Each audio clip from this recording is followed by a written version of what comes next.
Good morning बच्चों। CBSE term one का syllabus जारी कर दिया है।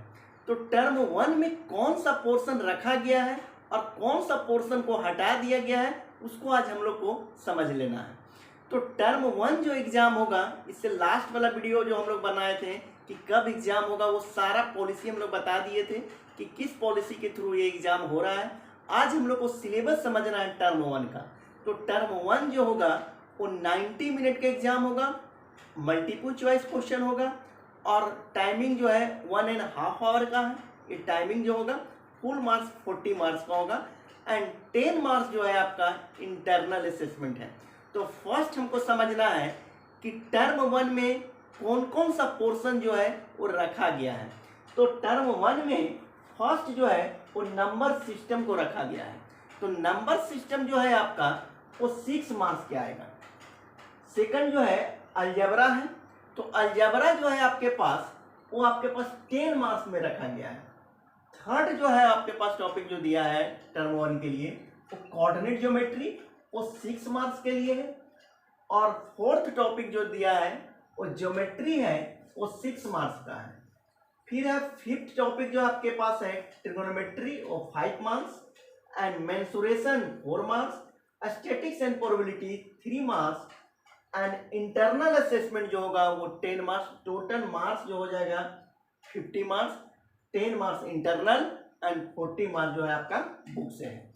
अब इसको समझना है, ये तो आपका टर्म वन का सिलेबस है। कौन सा पोर्शन जो है उसको रिड्यूस किया गया है, यानी हटाया है सीबीएसई, उसको समझते हैं।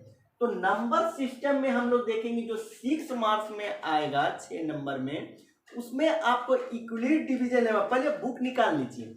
इक्विलिब्रियम डिवीजन लेमा जो है वो नहीं आएगा, उसको आप क्रॉस कर दीजिए बुक से, एनसीईआरटी बुक से आप क्रॉस कीजिए इक्विलिब्रियम डिवीजन लेमा, यानी एक्सरसाइज 1.1 जो है, एक्सरसाइज 1.1 ये आपको नहीं पढ़ना है। इसको देखिए क्रॉस कर रहे हैं, आप भी क्रॉस कीजिए। एक्सरसाइज 1.1 नहीं करना है।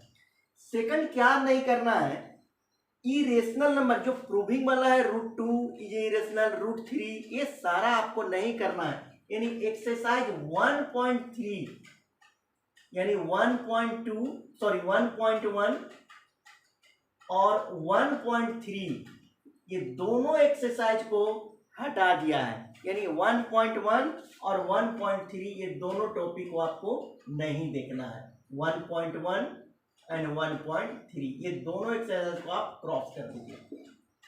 समझ में आ गया? कौन सा एक्सरसाइज नहीं करना है? 1.1 एंड 1.3। इक्विलिब्रियम डिवीजन लेमा से क्वेश्चन आपका नहीं पूछेगा टर्म वन में। सेकंड आपके पास है अलजेब्रा पोर्शन। तो अलजेब्रा में आपके पास टॉपिक तो बहुत सारा है, लेकिन आपको सिर्फ अलजेब्रा में टर्म वन के लिए रखा है अलजेब्रा में पोलिनोमियल। इसको मैं लिख रहा हूं भी, इसमें एक टॉपिक दिया है आपके पास टर्म वन के लिए पोलिनोमियल।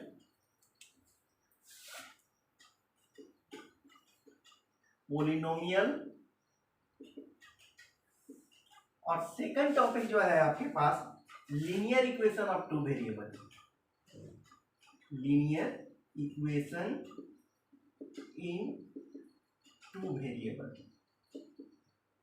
अब ये linear equation of two variable और पोलिनोमियल, ये दो टॉपिक आपको पढ़ना है, ठीक है। अब ये दो टॉपिक में 10 मार्क्स का आएगा, लेकिन कौन सा एक्सरसाइज नहीं करना है? तो अब आप समझिए पोलिनोमियल में जो भी करना है आपको ओनली खाली क्या कर लेना है कि नंबर ऑफ जीरो निकालने के लिए और relation between zero and coefficient जो है ये आपको पढ़ना है। क्या नहीं पढ़ना है? तो एक्सरसाइज 2.2 2.3 एक्सरसाइज देखिए हम रेट से दे रहे हैं जो नहीं करना है आपके पास, यानी एक्सरसाइज 2.3 यानी जो डिवीजन वाला है वो नहीं करना है आपको। एक्सरसाइज 2.3 नहीं करना है, यानी पोलिनोमियल में एक्सरसाइज 2.3 जो है डिवीजन का वो नहीं करना है आपको। Linear equation of two variable में सारा पोर्शन करना है, सिर्फ क्रॉस मल्टीप्लिकेशन नहीं बनाना है। यानी जो क्रॉस मल्टीप्लिकेशन से जो क्वेश्चन होगा वो नहीं करना है। ऐसे एनसीईआरटी बुक जो है क्रॉस मल्टीप्लिकेशन जो है एक्सरसाइज आपके पास 3.5 रखा है। 3.5 में क्रॉस मल्टीप्लिकेशन से क्वेश्चन दिया है, जो कि आपको नहीं करना है वो एक्सरसाइज 3.5। तो ये दो एक्सरसाइज 2.3 पोलिनोमियल से और 3.5 जो है linear equation of two variable से, ये दोनों टॉपिक आपको नहीं करना है। अब आ जाइए कोऑर्डिनेट ज्योमेट्री में। तो कोऑर्डिनेट ज्योमेट्री में सारा पोर्शन करना है, सिर्फ आपको क्या नहीं करना है वो देखना है। तो कोऑर्डिनेट ज्योमेट्री में एरिया जो दिया हुआ है, एरिया से बात जो कर रहा है, कोऑर्डिनेट ज्योमेट्री निकालेंगे हम लोग। तो कोऑर्डिनेट में हम लोग को एरिया जो टॉपिक दिया हुआ है, area of triangle, coordinate geometry में वो नहीं करना है। यानी एक्सरसाइज 7.3 जब निकालेंगे कोऑर्डिनेट ज्योमेट्री में 7.3 ये नहीं करना है। एक्सरसाइज 7.3 एक्सरसाइज नहीं करना है और सारा पोर्शन करना है। यानी कोऑर्डिनेट ज्योमेट्री जो 6 मार्क्स का नंबर का जो आएगा आपके पास, वो 7.3 जो है वो नहीं करिएगा, इसको आप हटा दीजिएगा। 7.3 टोटल मार्क्स जो कोऑर्डिनेट ज्योमेट्री का 6 मार्क्स का होगा, और 7.3 एक्सरसाइज को नहीं करना है। फिर आपके पास आ गई ज्योमेट्री। ज्योमेट्री में सिर्फ टर्म 1 के लिए जो रखा गया है वो ट्रायंगल रखा है। तो ट्रायंगल में आपको क्या नहीं करना है वो समझना है। तो ट्रायंगल में कुछ भी नहीं हटाया है, यानी ये जो ज्योमेट्री जो आप लिखे हैं ट्रायंगल, ये आपके पास आ जाएगा ट्रायंगल टॉपिक जो है आपके पास। टॉपिक क्या है? ये ट्रायंगल। तो ट्रायंगल जो है आपके पास, ये ट्रायंगल 6 मार्क्स का आएगा। ये कंप्लीट है, इसमें कुछ भी हटाया नहीं है, यानी टोटल है आपके पास 6 मार्क्स। यानी इसमें कोई भी एक्सरसाइज को हम नहीं हटा रहे हैं, क्योंकि सीबीएसई ही गाइडलाइन में जारी किया सिलेबस कि ट्रायंगल आपको, यानी बहुत जरूरत है ट्रायंगल पर आपको पूरा विशेष रूप से ध्यान देना। फिर आप आ जाइए मेंसुरेशन टॉपिक जो है। तो मेंसुरेशन तो लंबा टॉपिक है, लेकिन आपको सिर्फ जो पढ़ना है मेंसुरेशन में एरिया रिलेटेड टू सर्कल। तो मेंसुरेशन में हम लोग क्या पढ़ेंगे? एरिया रिलेटेड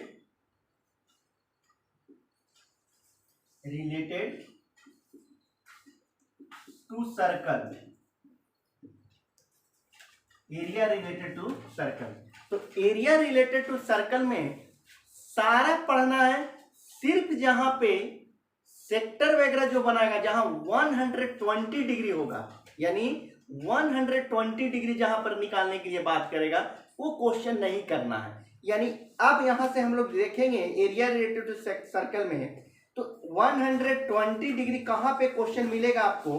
तो आप देखना एरिया रिलेटेड टू सर्कल में कि जब आप एक्सरसाइज खोलिए, आप एनसीईआरटी में, इसलिए मैं बोल रहा हूं कि आपको बिना एनसीईआरटी का अभी नहीं कर पाएंगे, क्योंकि उसी से आपको हटा देखना है कि क्या करना है और क्या नहीं करना है। तो एरिया रिलेटेड टू सर्कल में देखिएगा कि एक एग्जाम्पल है आपके क्वेश्चन में, वो नहीं करना है।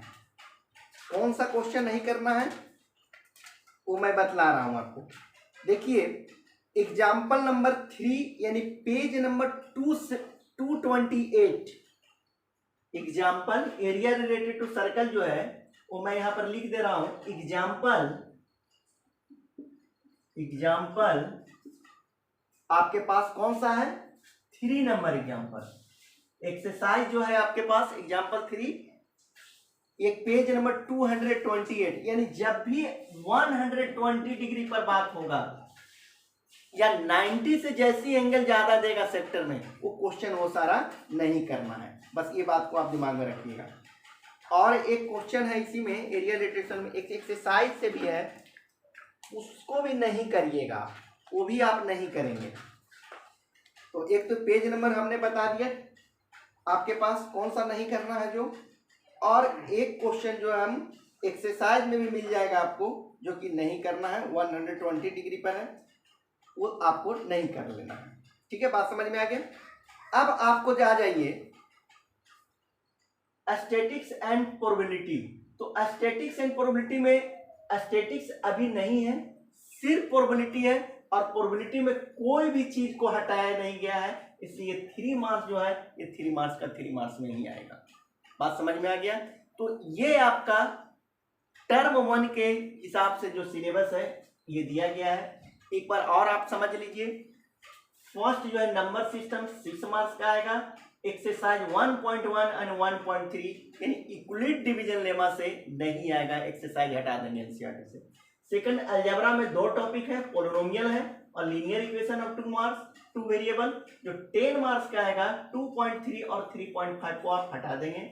कोऑर्डिनेट ज्योमेट्री में 6 मार्क्स का आएगा, लेकिन एक्सरसाइज 7.3 जो एरिया ऑफ द ट्रायंगल है उससे क्वेश्चन नहीं आएगा। फिर आपके पास है ट्रायंगल जो है 6 मार्क्स का है, ट्रायंगल में कोई भी पोर्शन को हटाया नहीं गया है, तो 6 मार्क्स के लिए आपको पूरा ट्रायंगल चैप्टर को पढ़ना है। फिर आपके पास मेंसुरेशन पोर्शन है, इसमें एरिया रिलेटेड टू सर्कल है, इसमें सारा पोर्शन पढ़ना है। सिर्फ आपको जहां पे 90 डिग्री से ज्यादा सेक्टर वगैरह बनाएगा उसको नहीं पढ़ना है। तो एग्जाम्पल 3 पेज नंबर 28 में एक एग्जाम्पल दिया, एक एक्सरसाइज में भी देख लेंगे, वो नहीं आपको पढ़ना है।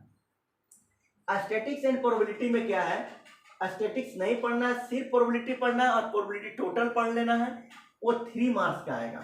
और 10 मार्क्स जो है आपके पास इंटरनल असेसमेंट होगा, जो कि आपके पास ये हो गया, यानी ये टोटल मार्क्स जो हो गया 40, टोटल मार्क्स जो आपको बन रहा है 40 मार्क्स हो रहा है, और 40 प्लस 10 मार्क्स जो हो रहा है आपके पास इंटरनल असेसमेंट हो रहा है 50 मार्क्स। ये आपका टॉपिक है टर्म 1 का सिलेबस। यानी अगर आप देखेंगे तो जो रिड्यूस किया गया है सिलेबस, वो जो फर्स्ट लास्ट ईयर में जो किया गया है सीबीएसई सेम वैसा ही किया है।